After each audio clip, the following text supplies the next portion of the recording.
right now. Why? Hey, good morning. It's 5 a.m. Mester Scrum. It's Friday, the day before holiday. I hope everybody's excited. Go in and work. Have a great day. Get some stuff done. Holidays coming. Hopefully, you're gonna enjoy and have some fun things planned for the weekend with the extra day. And if I could actually click on things, we'd be in good shape. And didn't think that was looking. Anyway, it's 5 a.m. Mester Scrum.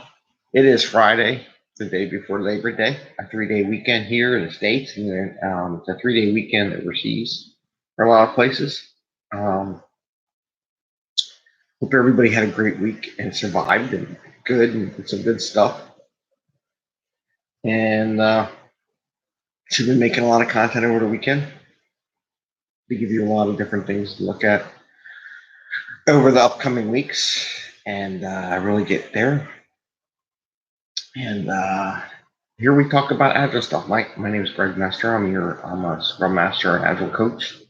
Just sharing information that I've gained over the years and managing, going through thousands and thousands of daily Scrums and hundreds of ceremonies and hundreds of teams and different companies across my background. It's just things I see. We talk about thought processes, Agile, and alike.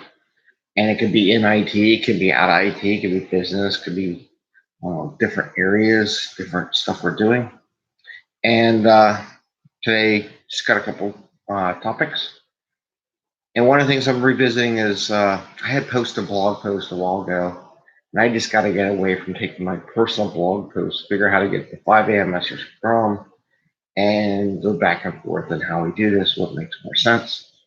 Probably bring it, update some stuff and bring it up and post it on our site and convey things more through the 5 a.m. Mester Scrum just because there's more of a capability from a business thing on LinkedIn and other avenues. So anyway, one of the posts I had talked about before was I talked about a Google job because it's always fun. I always like looking at, and it's the weekend, who knows? People are going to be looking, oh, it's the weekend, I got 3 days, maybe I'll surf around on LinkedIn, look at new jobs, what's out there in the market, what is everybody looking at? Maybe take the 3 days and kind of do a long range planning. Maybe everybody takes time to say, where do I want to be in 6 months? Where do I want to be in a year? Where do I want to be in 5, 10, whatever years? It's actually a good practice to do that just to get you a feel where you want to go and just plan some time. You got 3 days to relax, decompress, dream a little bit, figure out where you want to go versus the high pace, gotta go. So you get an extra day to dream. So think about your dreams, what you want to do. Not that I want to go work at Google per se, but you never know, the opportunity might come. But I like to share information that I see from an Agile perspective on what people are asking for jobs. So I saw a video that said, what do you do during a Google interview? And what I noticed, and they said nothing about Agile. There's not one phrase about working in Scrum or Kanban or they don't use the term Scrum. They don't use the term Extreme Program. They don't use any of those terms. They don't use the term safe. But what they do is they talk about the interview, which I think is very underlining, very Agile-like questions and how they want you to act. So some of the points I wrote, and my favorite one, just get a laugh. Deliberately unspecified requirements. Well, at least they are conscious of understanding that that's what happens in real life, which I love about the Google ad environment. They actually ask you, you're not going to get everything written down in the requirement. Guess what? You have to ask questions to better understand what work is going to be taken up. Sound like refinement session? Sound like a sprint planning session and a tasking opportunity during sprint planning? Collaboration between people who are of different backgrounds, whether it be development, tests, databases, business, whatever. Very interesting, right? But nowhere do they say anything about working at a daily scrum. Nowhere. They just say unfinished requirements, right? They do it on purpose because they want you to, they want to see if you can ask questions. If you can't ask questions, I'm guessing do not go put a job application for Google, right? Don't do it. So if, you know,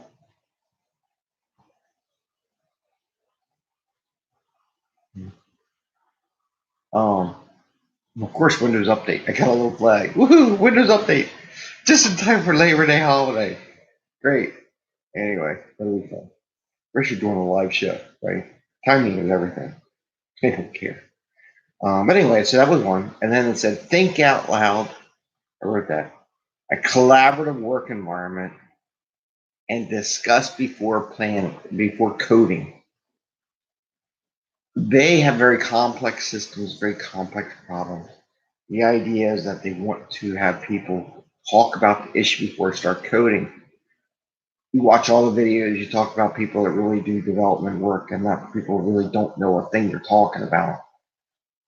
That's why I tell people during sprint planning, take, a half hour or 5 minutes. We did a 5 minute sprint planning episode to pick the stories you want. Take the rest of the day and talk about it and task out the work and get some feedback how you want to tackle the problem so you can come up with a good solution.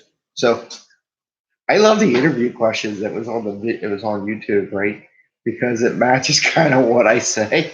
So no correlation, but watch the video for how to get hired in Google and watch my videos.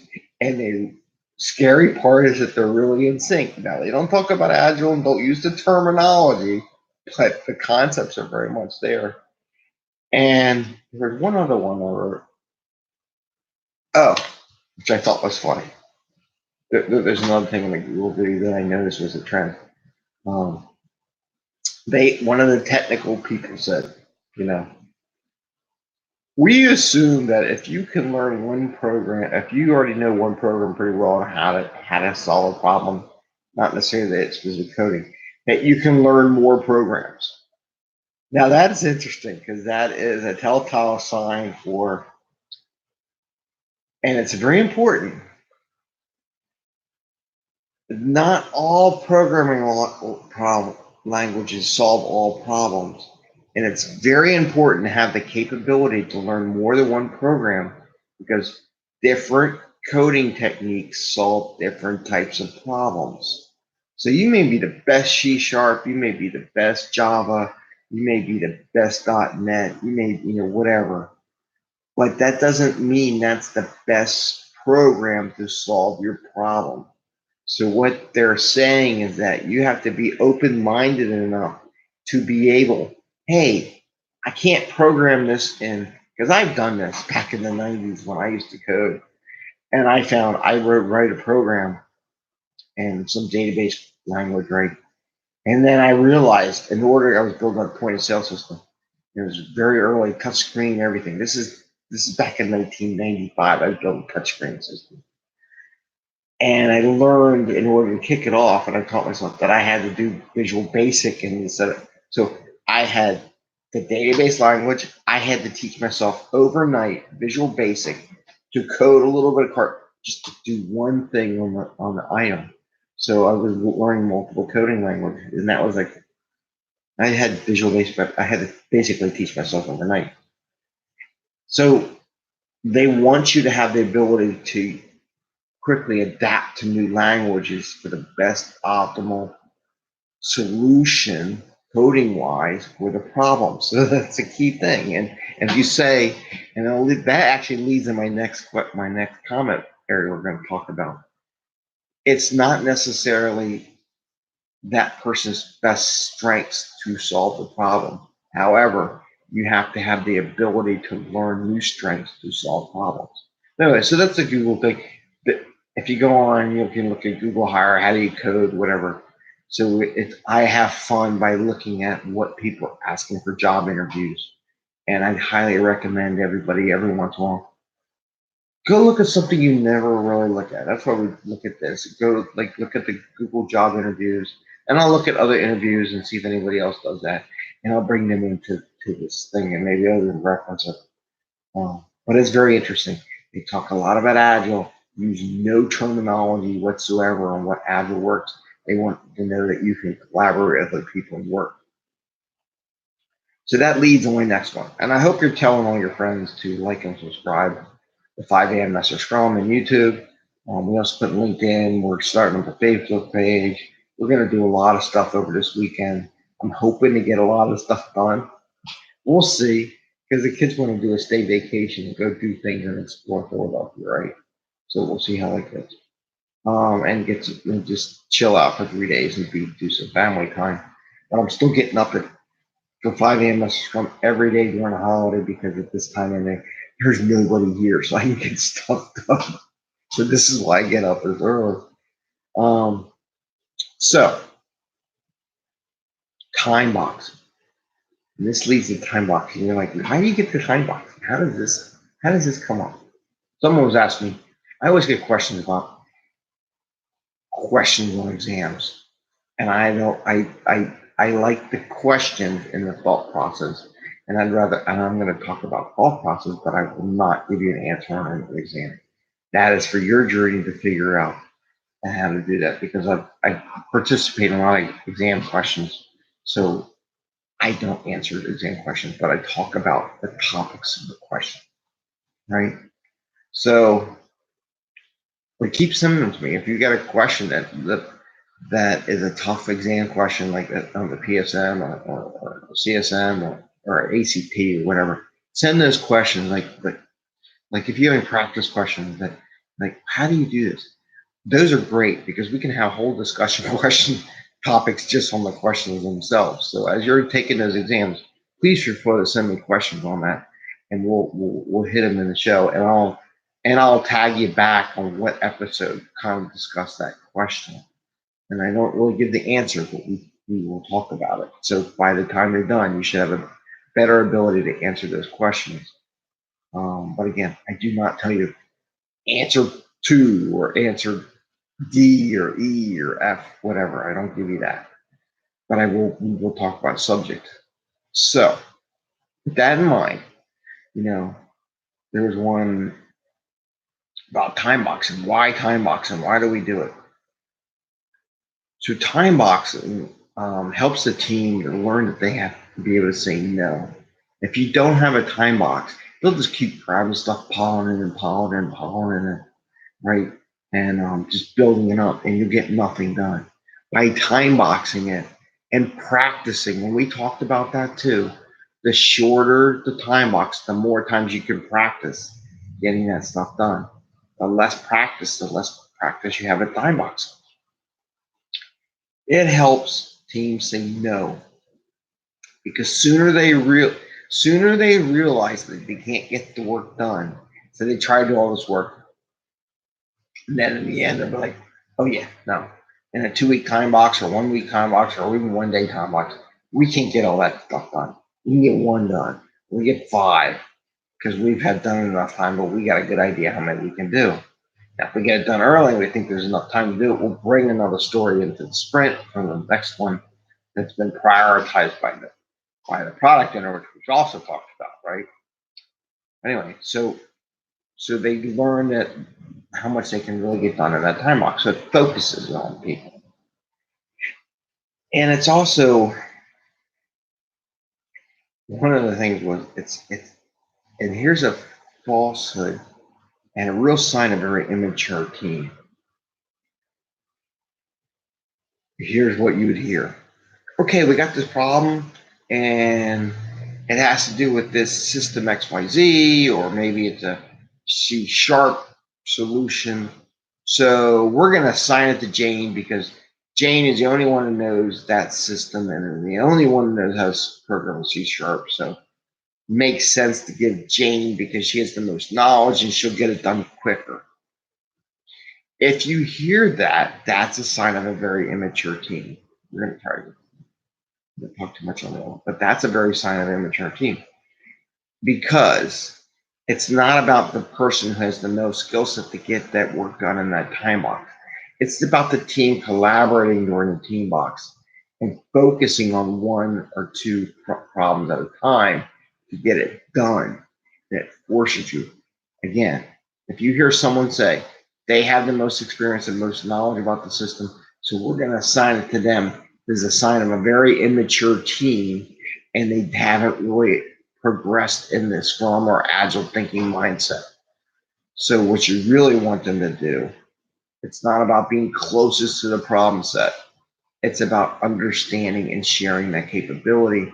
You in a Scrum world, you want more people having those capabilities. So again, it's not about that. It's about getting the team to focus on some work during that period and saying no to other work, with having them focus what can we get in the 2 week time frame, what can we get technically done by our team's definition done, and working together in a collaborative environment. See Google question. Collaborative environment to get the work done. And it's also see Google question. You can learn more than one coding language. That's the time box, right? So the time box is about people working together to focus on things. It's not about assigning to somebody who knows the best answer and closest to the problem. Got it? So that kind of goes around what we're doing, but I think it's funny. I had this and it relates to the Google ad. No correlation, but did you notice that the time box helps you focus and the answer is not someone who knows it and done it in the past? The answer is how do we work together as a team and focus to get the best solution? Maybe it also involves, is this a training opportunity for one of the people in the team to learn a new process to come up with the answer? Business doesn't care as long as you come up with the answer. It doesn't care. So as long as the group comes with a good answer, that's the way. So that's talking about time boxes. So with that, we're going to close up 5 a.m. Mester Scrum. Always try to keep it within 15 minutes. It looks like we're at 17. I think we had too much fun because it's Friday and it's a holiday and we're done. And you all have a great weekend. Looking forward to hear what fun things you did. I posted a video yesterday about the summer mummers. Thursday night, just relaxing. You know, my wife was like, "You're on your phone doing your social media." You know, I am relaxing. I'm enjoying the music and I'm just chilling out because the weekend's coming. We're gonna do some fun stuff, relax, enjoy, get some work done around the house, get some done at home, right? So you all have a great weekend. Enjoy it. Please like and subscribe 5 a.m. Mester Scrum. Tell your friends about it. We are going to put some stuff up. So next week, you should see a bunch of new stuff, new logo, new layouts, new information, right? That you can share, little bites that you can take into your work. And I don't care if you reuse it, put it in your training stuff, whatever you want to do, have fun. And you have a great weekend. Enjoy. Take care and see ya. And we go.